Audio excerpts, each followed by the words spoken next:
चीज आप दीजिए और उसके बाद एप्लीकेशन के साथ 2000 रुपए का कोड भी डाल दीजिए और एप्लीकेशन देने का 6 महीने के अंदर जॉइंट रजिस्ट्रार आपको क्या करता है, एक ऑर्डर इशू करता है।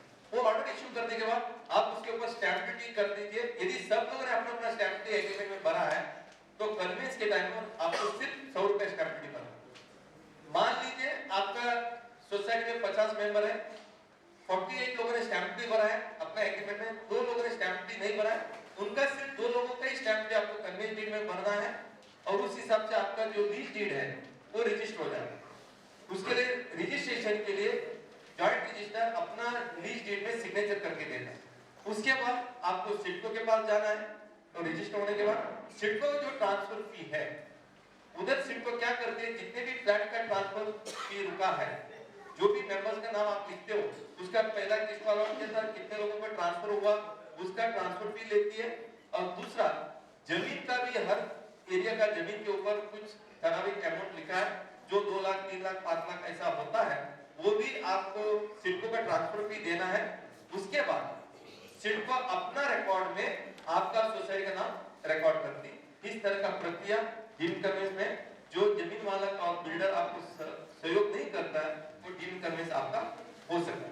इसको लेकर जैसा मैंने बताया आपका जॉइंट रजिस्टर का ऑफिस एक है, उसके बाद आपका स्टैंप ड्यूटी डिपार्टमेंट में स्टैंप ड्यूटी भरना है और रजिस्ट्रेशन में जाके रजिस्ट्रेशन करना है। उसके बाद सिडको में जाके आपका नाम से लीज को ट्रांसफर करके लेना है।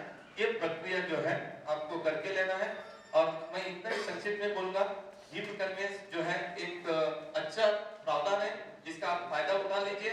और यदि आपको जैसा निकम जी ने बताया, मेरा लगभग 100 के ऊपर वीडियोस है जो डीम्ड कन्वेंस को एक्सप्लेन किया है और वीडियो का जो टाइम ड्यूरेशन है वो 2 घंटा आधे घंटा का भी कुछ वीडियोस है, कुछ वीडियो आधा घंटे का भी है। आपको जो अच्छा लगेगा सिडको को देखकर भी उसके ऊपर भी मेरा 1.5-2 घंटे का वीडियोस है आप डीम्ड कन्वेंस को लेकर। आप वीडियो जो यूट्यूब में जाइए और लिख दीजिए MSW न्यूज चैनल या डीम्ड कन्वेंस रमेश प्रभु, इतना आप लिखिए आपको 100 के ऊपर वीडियो दिखाई देगा। और हमने एक किताब लिखा है डीम्ड कन्वेंस को लेकर, 7 किताब मैंने लिखा है। तो 7 किताब में से एक अच्छा एक किताब है, किताब नंबर 1 जो आज मराठी में और इंग्लिश में इधर अवेलेबल है, आप उसको ले सकते हैं। क्योंकि बाकी जो 6 किताब है वो प्रोफेशनल के लिए अच्छा है, जो डीम्ड कन्वेंस का प्रैक्टिस करता है उनके लिए अच्छा है। तो आप उसको लेकर भी, कई लोगों ने सिर्फ किताब लेकर और सोसाइटी अलग अलग महाराष्ट्र का लोगों ने डीम्ड कन्वेंस दिया है, आप भी उसको ले सकते हैं। ऐसा कुछ जरूरी नहीं कि आपको अपना कंसल्टेंट अपॉइंट करना है, यदि कर सकते हैं तो अच्छा है। क्योंकि इसको स्टैंप की रजिस्ट्रेशन, डेवलपमेंट कंट्रोल, अप्रूव करना, डॉक्यूमेंट कलेक्ट करना और ये प्रक्रिया थोड़ा सा मुश्किल होता है, ऑफिस बेरर को तकलीफ होता है। इसके लिए आप इसको करके लीजिए, इतना ही बताऊंगा। और अभी चंद्रकांत निकम जी, यस, तो चंद्रकांत आप अपना इनकम टैक्स के बारे में थोड़ा जानकारी दीजिए। उसके बाद जितने भी सवाल सुबह से आपने दिया है वो सब सवाल हम जो पैनल बैठे हैं वो हम आपसे डिस्कस करेंगे। वो कुछ सवाल आपका ऑलरेडी हमने लिख के दिया है, वो सब सवाल का जवाब देंगे। Thank you very much. अभी निकम जी आपको इनकम टैक्स के बारे में जानकारी देंगे। Thank you. Thank you Ramesh sir. आपका यही सब्जेक्ट के लिए बहुत लोग आपकी कोशिश कर रहे थे आपको कांटेक्ट करने के लिए, क्योंकि कन्वेंस डीड नवी मुंबई में तो बड़ा हेक्टिक का सब्जेक्ट हो गया है। 6-6 1-1 साल हो गए एप्लीकेशन डाला है लेकिन कन्वेंस डीड हुआ नहीं है। तो आज का मार्गदर्शन और आगे भी आपको जो लगेगा आपको रमेश प्रभु जी मेल पे व्हाट्सएप पे जैसे पॉसिबिलिटी आपको कांटेक्ट करते रहेंगे। Thank you. आज के अपने प्रोग्राम में अपने स्थानिक नगर सेविका तो मीरा पाटिल मैडम आई है, उनको मैं रिक्वेस्ट करता हूँ स्टेज पे आने के लिए।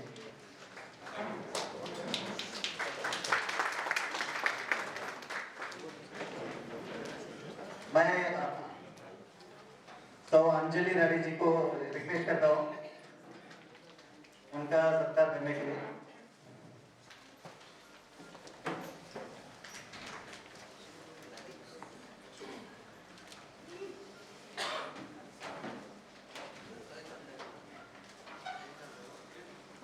उनको इधर के जो भी कुछ कारपोरेशन के काम होते हैं उसमें कोऑर्डिनेटर वाली कंपनी को हेल्प करने के लिए 24 अवेलेबल रहता है। इसके लिए मैंने उनको पर्सनली बोला हम आप आ जाइए, क्योंकि नवी मुंबई महानगर पालिका में कोई तो सब्जेक्ट लेके जाते समय किसी का सपोर्ट लेके जाना ही पड़ता है, डायरेक्टली कॉन्टेक्ट नहीं होता है। Thank you madam. दूसरे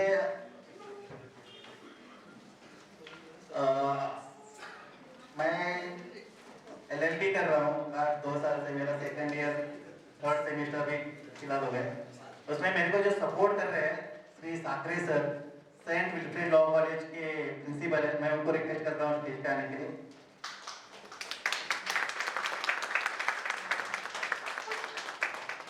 और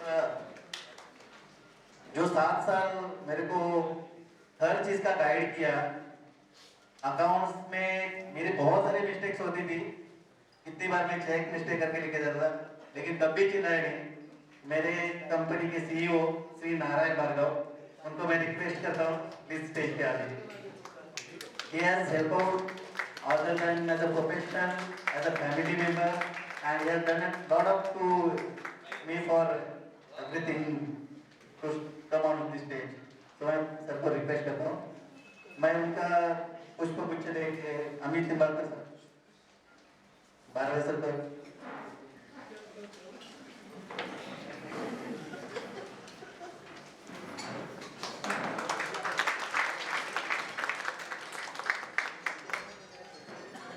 महेंद्र कांबळे,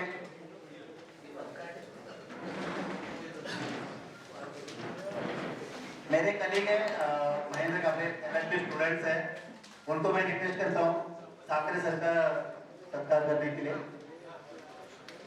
उनका लेक्चर था, फिर भी उन्होंने मेरे को बोला मैं थोड़ा ऑर्गेनाइजेशन के लिए जरूर आऊँगा, वो आ गए। मैं उनको रिक्वेस्ट करता हूँ। ठीक है सर।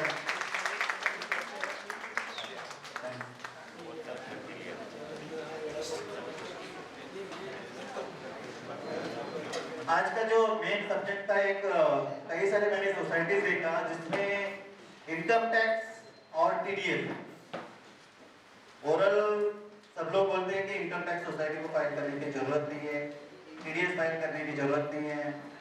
तो उसके बारे में थोड़ा सा मैं 5 मिनट में ब्रीफ करता हूँ। अभी मेरे 3 सोसाइटीज को नोटिस आया इनकम टैक्स से, उसमें नोटिस में डिमांड किया है, नॉन फाइलिंग का भी नोटिस लिखा है, पेनल्टीज भी लिखा है। तो ये जो सब्जेक्ट्स है TDS और इनकम टैक्स कौन से सोसाइटी को एप्लीकेबल है। जैसे हम पैन नंबर निकालते तो हमारा रिस्पॉन्सिबिलिटी बनता है कि उसके रिटर्न फाइल करें। कोऑपरेटिव सोसाइटीज को टैक्स नहीं है, मैं भी मानता हूँ, आपके साथ हूँ, लेकिन इसके ऊपर टैक्स नहीं है। जो आपका मेंबर से कंट्रीब्यूशन कलेक्टेड होता है उसके ऊपर टैक्स नहीं है, ये क्लियरली है। उसका जो भी एक्सेस इनकम क्रिएट होता है उसके ऊपर टैक्स नहीं है। मैं आप लोगों के साथ सहमत हूँ। इनकम टैक्स से जो उनका सर्कुलर है, उन्होंने क्लियरली बोला कि अदर देन मेंबर्स कंट्रीब्यूशन, उसमें उन्होंने 6-7 आइटम्स एक्सप्लेनेशन के लिए दिया है। एक सबसे कई सारे हाउसिंग सोसाइटी में मोबाइल्स के टावर्स हैं, वो आपका टैक्सेबल इनकम में काउंट होता है, what ever you have gated. Tax slab भी उनमें स्प्रेड है 10% on 10,000 and above 20,000 30% income tax के स्लैब है। और दिस इनकम ओनली, जो आपका मेंटेनेंस का एक्सेस इनकम होता है या मेंटेनेंस में जो मोबाइल टावर होता है, आपके कई नेशनलाइज बैंक से पैसे मिलते हैं इंटरेस्ट के स्वरूप में, या आपका कई सारे प्राइवेट बैंक है, सिटी बैंक हो या ICICI बैंक हो, उसमें जो आपको इंटरेस्ट मिलता है, that all amounts are taxable. They have deducted TDS, but they are deducting as a 10% only, and you are applicable for 20 or 30%. So just give it that all the amounts are taxable. Third point, कई सारे societies में outsiders parking होती है, commercial बहुत सारी societies है, उसमें outsider से पार्किंग चार्जेस लिया जाता है other than members, that amounts are taxable है। चौथा, जो इनकम टैक्स में मेंबर से ही, लेकिन उनका 25,000 हमने कुछ कंट्रीब्यूशन दिया है अदर देन मेंटेनेंस, कोई अलग कंसिडरेशन से, तो तो दैट अमाउंट आल्सो टैक्सेबल, उसका मेंटेनेंस में काउंट नहीं होता है। अभी ये जो टैक्सेबल पार्ट्स है उसके इनकम टैक्स नॉर्मली जो स्लैब्स है उसमें आपको कैलकुलेशन होता है, टैक्स पेएबल हो जाता है। नहीं आता है तो आजकल ऑनलाइन है, आपको इमीडिएटली कई सारे नोटिस सोसाइटीज को पहुंच गए। ये इनकम टैक्स का पार्ट हो गया। इसमें टीडीएस भी ऐसा ही है, टीडीएस कॉन्ट्रैक्टर सब कॉन्ट्रैक्टर जो 194C सेक्शन है उसमें ओरल एक साल में 1 लाख रुपए के ऊपर कोई भी पेमेंट हो गया कॉन्ट्रैक्टर सब कॉन्ट्रैक्टर, तो उसमें टैक्स अपने को एप्लीकेबल है। टीडीएस काटना जरूरी है, उसके लिए टैन नंबर एप्लीकेशन करके लेना जरूरी है। ये कॉन्ट्रैक्टर और सब कॉन्ट्रैक्टर में कोई प्राइवेट कंपनी है, प्राइवेट लिमिटेड है या पार्टनरशिप है, उनके लिए 2% कंपल्सरी है। ओरल पेमेंट 1 लाख के ऊपर गया तो। दूसरा, कोई कंपनीज ऐसी सर्विस प्रोवाइड करते हैं जिसका प्रोप्राइटरशिप होता है, उनके लिए 1% कट करना है। हर महीने का समझो अभी फरवरी महीना है, 28 फरवरी तक जो भी आपका पेमेंट होता है वो 7 मार्च के पहला गवर्नमेंट के अकाउंट में जमा करना है थ्रू ऑनलाइन मैक्सिमम। आजकल चेक का भी सिस्टम नहीं है, लेकिन still we they are paying it, लेकिन आजकल ऑनलाइन का उन्होंने कंपल्सरी किया है। स्पेसिफाइड बैंक आपको दिया गया है, वही बैंक में आप डिपॉजिट कर सकते हैं 7 तारीख के पहला। उसका भी मोस्टली 3 सेक्शन आपको लगता है, 194C जो कॉन्ट्रैक्टर और सब कॉन्ट्रैक्टर, और कई सारे एडवोकेट की फीस होती है, आर्किटेक्चर फी होती है, सीएस का फी होता है, ऑडिटर्स का फी होता है। उसमें प्रोफेशनल फीस किया जाता है, वो 30,000 साल का होता है तो आपका 10% एप्लीकेबल है। 10% टैक्स उसके ऊपर डिडक्ट होके आपको भरना है, वो आपका सेक्शन जाएगा 194J में। तो उसमें भी चलन भरते समय आपको 2 टाइप के चलन भरना है, 200, क्योंकि कई सारे कंपनीज होते हैं, कई सारे नॉन कंपनीज होते हैं, दोनों का चलन अलग अलग जाना चाहिए। ये टीडीएस डिडक्शन होके बैंक में चला गया, हर डिडक्शन का गवर्नमेंट को ई फाइलिंग करना रहता है। उसका भी डेट उन्होंने पहला 15th ऑफ थर्ड मंथ होता था, समझो अप्रैल में जून का 30 जुलाई तक आपको रिटर्न फाइल था। अभी नया एक्ट के हिसाब से वो 30 जुलाई तक ऐसे सिस्टम उन्होंने किया है, मतलब नेक्स्ट 30 तक, अप्रैल मई जून का जुलाई 30 ऐसे सिस्टम उन्होंने ई फाइलिंग कर रखा है। उसमें आपका जो पार्टी का प्रिंसिपल काम, उसका एड्रेस, उसका पैन नंबर, कभी डिडक्शन किया है, कितना अमाउंट पे डिडक्शन किया है, क्या परसेंटेज में किया है, वो सब डिटेल्स ई फाइलिंग 26AS के स्वरूप में NSDL के वेबसाइट पे जमा होता है। TNFC सेंटर में वो आपका FU फाइल सबमिट होता है, उसका डेट है 30 तारीख नेक्स्ट महीने की।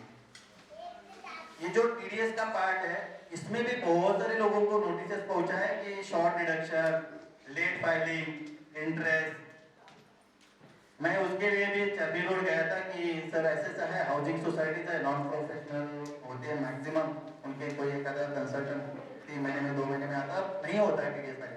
उन्होंने बोला कि आपका डिमांड हो गया। ऐसे ऑल ओवर इंडिया में ऐसे आपकी जो सर्विस प्रोवाइडर है, सिक्योरिटी है या लिफ्ट सर्विसेज है, वो आपसे तो 10,000 लेते हैं, लेकिन ऐसे ओवरऑल वो एरिया में 2-2 लाख रुपए कमाता है, वो हमारे पास टैक्स फाइल नहीं करते हैं। इसके लिए आपको हम ये कंपल्सरी किया है, क्योंकि हमारे पास उसका डेटा सोर्स क्रिएशन आपके थ्रू ही हो सकता है। तो उन्होंने मेरे को बताया सेक्शन वगैरह की, Chandrakant you how to do it, you just उनका अवेयरनेस करो। आज मैंने इनकम टैक्स ऑफिसर को भी बुलाया था, लेकिन उनका रात को मैसेज है कि नॉट पॉसिबल। तो इनकम टैक्स टीडीएस, इसमें भी मैं आपको बताना चाहता हूँ कि आप टाइम पे रिटर्न फाइल कर लीजिए। आपको आजकल ई फाइलिंग सिस्टम हुआ है, इसलिए ज़्यादा तकलीफ ही नहीं आएगा। और इनकम टैक्स 95% लोगों को नोटिस पहुंची है ड्यू टू नॉट फाइलिंग, तो वो प्लीज आप आगे से जरा ध्यान दीजिए। Thank you sir. इसके ऊपर सर नहीं, ट्रांसफर क्रेडिट है, that is a member. Thank you. अभी सवाल जवाब लेते हैं। Please take all the question and answer. Connecting and communicating with your neighbors. Instant communication through SMS and email. Manage your society account without knowing debit and credit. आपको debit credit जानने का जरूरी नहीं है। Efforts plus maintenance collection through online के through आप collection कर सकते हो। Manual late payment calculation is history now. आपको मैनुअल कैलकुलेशन और इंटरेस्ट वगैरह करना जरूरी नहीं है। आपका इनकम एंड एक्सपेंडिचर भी कंप्यूटराइज इमीडिएटली होगा। हर दिन हर पेमेंट के बाद आप balance sheet profit and loss account देख सकते हैं, इनकम एंड एक्सपेंडिचर देख सकते हैं। इजीली मेंटेनिंग सोसाइटी डॉक्यूमेंट, जितने भी मैंने सोसाइटी का रजिस्टर बताया ये सब हो सकता है। आपको पीस ऑफ माइंड होगा। हर आदमी का सोसाइटी का मेंबर को लॉगिन और पासवर्ड होगा, जिससे उसका खुद का अकाउंट बिल और उसका पेमेंट वगैरह वो देख सकता है। अर्बन बॉन्ड्स, इसमें अलग अलग नोटिसेस है, आपका मैसेजिंग है, कंप्लेंट्स है, वो सब ऑनलाइन में हो सकता है। और दूसरा 1 मिनट का वीडियो है। वीडियो इसके लिए किया ताकि आपको ज्यादा वक्त न जाए। बहुत सारा कस्टमर ने ऑलरेडी जिन्होंने यूज किया है उनका टेस्टिमनी है, जो कि अर्बन बॉन्ड्स यूज कर रहे हैं। और ऑटो पेनल्टी कैलकुलेशन जैसा मैंने बताया एफर्ट प्लस है।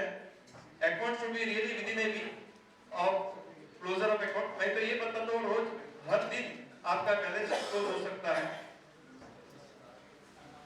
Simple and powerful, thanks for great software support. If you want a smart manager, urban bonds A smart manager है। आपको हर चीज सोसाइटी का नोटिस बोर्ड भी उसमें डाल सकते हैं, ईमेल जा सकते हैं, एसएमएस जा सकते हैं। Easy connecting with the society members, reclaim your complete peace of mind. Urban bonds का दोनों डायरेक्टर, 3 डायरेक्टर है, उसमें 2 सॉफ्टवेयर इंजीनियर है, एक अपना चार्टर्ड अकाउंटेंट। सर आप एक मिनट आइए, आपका इंट्रोडक्शन दीजिए ताकि आपको कुछ चाहिए उसमें ऑलरेडी आपका लिटरेचर दिया है, उसमें नंबर है। Good afternoon everybody. This particular software provides your end-to-end ERP system for housing society. It includes your entire end-to-end accounting, your notice board, complaint management. You can get everything what you need for society management affairs. So in case we have already distributed the contact numbers, in case you have any queries about this, we are fine to come for a demo to your society committee members, whichever already next you on, we can discuss and take it forward. Thank you sir, thank you. मैं request करना चाहता हूँ कि Narayan Bhargava sir को कि आज के programme के उनको 2 मिनट करें।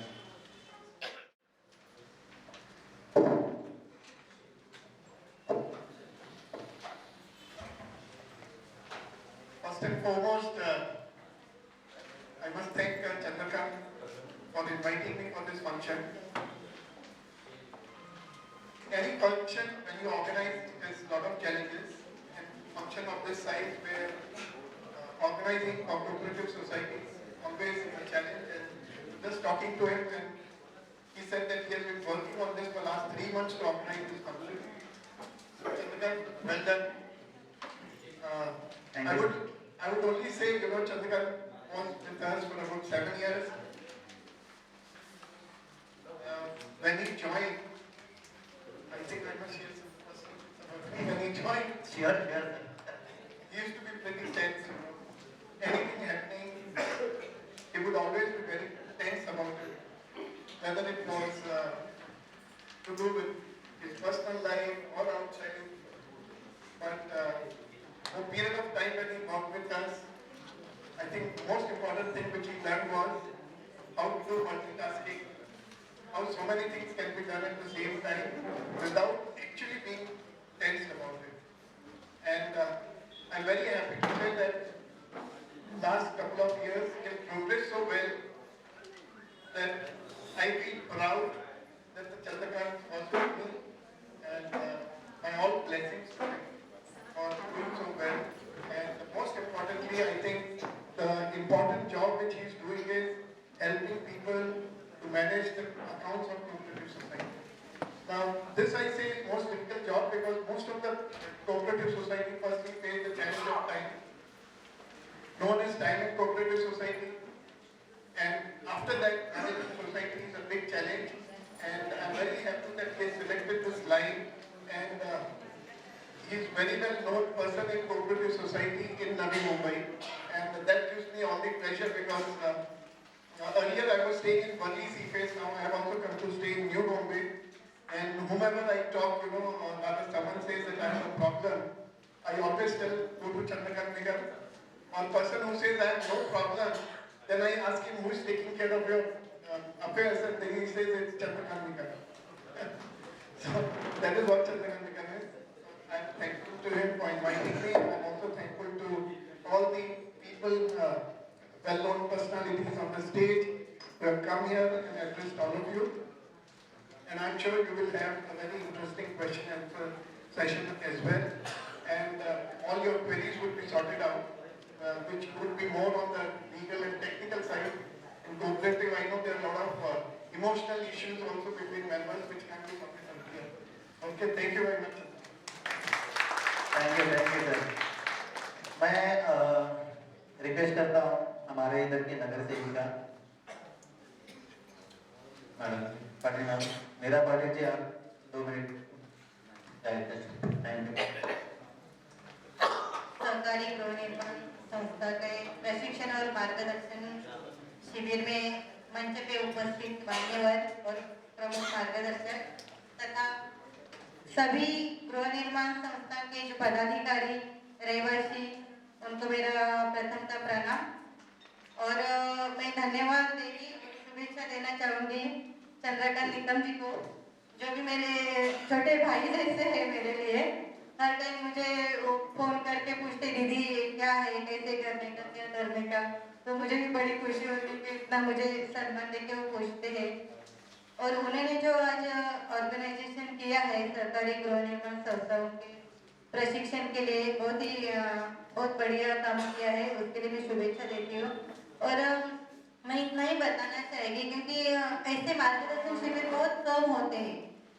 आज जो इधर नहीं हुए मार्गदर्शन शिविर करके आज आपको उसका मार्गदर्शन चाहिए करके आप इतना बड़े पैमाने पे सब सोसाइटी के पदाधिकारी यहाँ मौजूद हुए, यहाँ से कुछ अच्छा मार्गदर्शन लेके अपना सोसाइटी में कुछ अच्छा करना चाहते हैं, उसको डेवलप करना चाहते हैं, इसके लिए आप यहाँ मौजूद हो गए, इसके लिए आपको भी मैं धन्यवाद देगी।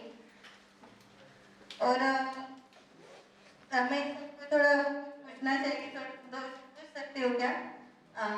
सर एक्चुअली ऐसा है कि यहाँ जो ये वार्ड है, वैसे हमारा है तो नई मुंबई बहुत सारा जो इमारती सिडको नोट्स ज़्यादा है जो ओल्ड है, और वहाँ एसोसिएशन है, गृह निर्माण संस्था नहीं है, मोस्टली एसोसिएशन है। तो वो लोग जो एसोसिएशन में रहने वाले पदाधिकारी रहवासी बहुत कंफ्यूज रहते हैं, उनको कुछ पता ही नहीं चलता है, जो सोसाइटी का लॉ जो है क्या कुछ पता नहीं चलता है। तो उसके बारे में भी मैं आपको रिक्वेस्ट करना चाहूँगी कि हमारे कुछ लोग हैं उनको भी मार्गदर्शन कर दीजिए। धन्यवाद। Thank you. हाँ, ये जब बहस हो रहा है कि नवी मुंबई में पुराने जो बिल्डिंग्स है, कई सारे NL2 टाइप, NL6, NL4 है, उनका मोस्टली अपार्टमेंट्स है 1980, 82, 80, 19 में, तो उनका आज तक सोसाइटीज नहीं बने पाए। और रीडेवलपमेंट का सिस्टम है कि 100% उनके पूरा आएंगे तो ही वो रीडेवलपमेंट के लिए देंगे, जो पॉसिबल नहीं है कोई 100% किधर आने का। तो दीदी ने बोला था एक कि हाउसिंग सोसाइटी बना सकते हैं क्या, तो मैं सर को रिक्वेस्ट करता हूँ उसके ऊपर। देखिए, आपका जो एसोसिएशन है मैडम, सही जो एसोसिएशन है आपका जो होता है उसको आप कोऑपरेटिव सोसाइटी बना सकते हैं, उसमें कोई प्रॉब्लम है ही नहीं। जो सिडको प्रूफ बनाया हो तो आपको सिडको का भी परमिशन चाहिए, आप कन्वर्ट करो कोऑपरेटिव सोसाइटी बना सकते। कोऑपरेटिव सोसाइटी बनाने से आपको फायदा भी है कि जब रीडेवलपमेंट के लिए जाएगी एसोसिएशन रहेगा तो 100% जब तक अप्रूवल नहीं होते तब तक आगे नहीं जा सकता। हाउसिंग सोसाइटी होने से 75% जो आपका मेंबर लोग हो वो लोग आपका एक डेवलपमेंट में वोटिंग करने से आप रिटायरमेंट प्रोजेक्ट के लिए जा सकते। तो इसलिए मेरा ओपिनियन ये है कि आपका जिधर भी एसोसिएशन हो, चुनाव के लिए 40-50 साल का हो, पहले आप कन्वर्ट करने का कोशिश करो। हाउसिंग सोसाइटी आप बना सकते, necessary permission from the CIDCO may be required for changing the body and you can approach, आप रजिस्ट्रार को अप्रोच कर सकते और आपका सोसाइटी बना सकते। एक ही बात है, आपका जो मेंबर लोग है उनका जनरल बॉडी मीटिंग ए मुद्दे के लिए स्पेशल जनरल बॉडी मीटिंग बुला दीजिए, उधर एब्सोल्यूट मेजॉरिटी से ये फैसला करिए कि आप एसोसिएशन से हाउसिंग सोसाइटी बनाने के लिए फैसला किया, वो रेजोल्यूशन ठहराव देके आप रजिस्ट्रिंग अथॉरिटी के पास जा सकते हैं। नेसेसरी क्लियरेंस फ्रॉम सिडको भी आप ये पॉसिबल है या ना? Thank you sir. एक लास्ट, मेरे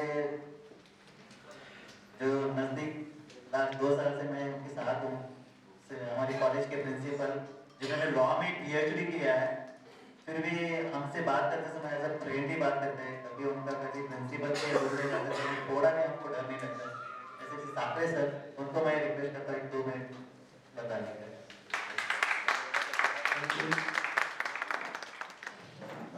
नमस्कार। First, I would like to thank Chandrakant Nikam ji for giving me such an honor. आज एक्चुअली सुबह से मैंने देखा है कि सब जो एक्चुअली मैंने लैपटॉप भी लाया था, बोलो चलो आज कुछ लेक्चर लेंगे, डेली तो लेक्चर लेंगे, लेकिन देखा सब स्पीकर्स ने एकदम नाइसली जो प्रॉब्लम्स है उसके सब सॉल्यूशन ही दे दिए। हम सब आए कहते हैं कुछ ना कुछ प्रॉब्लम लेके आए हैं, हमारा एम क्या है, चलो हमको कुछ सॉल्यूशन मिलेगा इसके लिए आए हैं। और एक्चुअली इन्होंने जो स्पीकर्स है उन्होंने अच्छा किया। Law is a common sense, लेकिन कॉमन सेंस कॉमन नहीं है, वही प्रॉब्लम है। हम कोर्ट में जाते हैं, कब जाते हैं, जो अपना राइट है वो कुछ उसको इन्फ्रिंज होता है, उससे में कोर्ट ऑफ लॉ में जाते हैं। लेकिन कोर्ट में जाने के पहले आपके जो प्रॉब्लम्स है आपके सोसाइटी में ही सॉल्व करने की आप कोशिश करो, आपके रिलेशन अच्छे मेंटेन कर लो, तो बाकी का जो प्रॉब्लम है कम हो जाएगा। अभी एक्चुअली टाइम तो हो गया खाना खाने का, इसके लिए आपका ज्यादा टाइम नहीं लेता हूँ। And thank you once again for Chandrakant Nikam ji for honouring me. Thank you sir. अभी शुरू करते हैं सवाल जवाब। जितने भी सवाल जवाब है आप कर सकते हैं। पहला सवाल था डीप कन्वेंस को लेकर, अलग अलग कॉम्प्लेक्सेस है और कुछ अंडर कंस्ट्रक्शन है, और कई बार आपका लेआउट है उसमें एक ही सोसाइटी कन्वेंस लेना चाहती है, वो फेडरेशन लोकल फेडरेशन बना के फेडरेशन के नाम से कन्वेंस दे सकता है, फिर भी अलग अलग सोसाइटी भी लेना चाहता है। और जहां अंडर कंस्ट्रक्शन एक प्लॉट में है और 2 सोसाइटी ऑलरेडी हो चुका है, क्या इसका कन्वेंस होगा कि नहीं होगा? बराबर है सवाल? तो डीम्ड कन्वेंस ऐसे कॉम्प्लेक्स का होता है। कायदा क्या बोल रही है? कायदा ये बोल रहा है कि सोसाइटी बनने का 4 महीने के अंदर, ये नहीं बताता है कि लेआउट पे अंडर कंस्ट्रक्शन है, ये वो है। एक बार आपका सोसाइटी बन गया, सोसाइटी बनने के 4 महीने के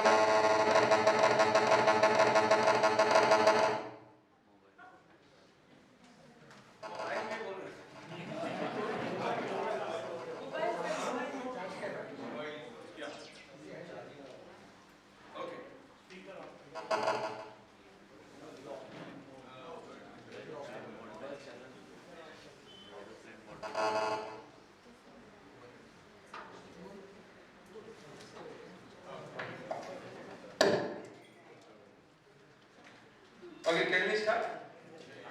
Okay. जो भी लेआउट में जितना भी बिल्डिंग है या अंडर कंस्ट्रक्शन है, जैसे ही सोसाइटी बन गया, कायदा क्लियर है, जैसे ही सोसाइटी बन गया, सोसाइटी को कन्वेंस बिल्डर ने देना चाहिए 4 महीने का। यदि वो नहीं दिया है, it is deemed to have been conveyed. इसके लिए आप डीम्ड कन्वेंस में जा सकते हैं और आपका जितने भी प्रोपोर्शनेट अधिकार है, आपका अनडिवाइडेड राइट है। मान लीजिए एक लेआउट में 10 बिल्डिंग है, आपका 10% हिस्सा है, वो 10% का हिस्सा का आपका कन्वेंस ले सकते हैं, लीज डीड ले सकते हैं, कोई दिक्कत नहीं है, ये हो सकता है। ठीक है?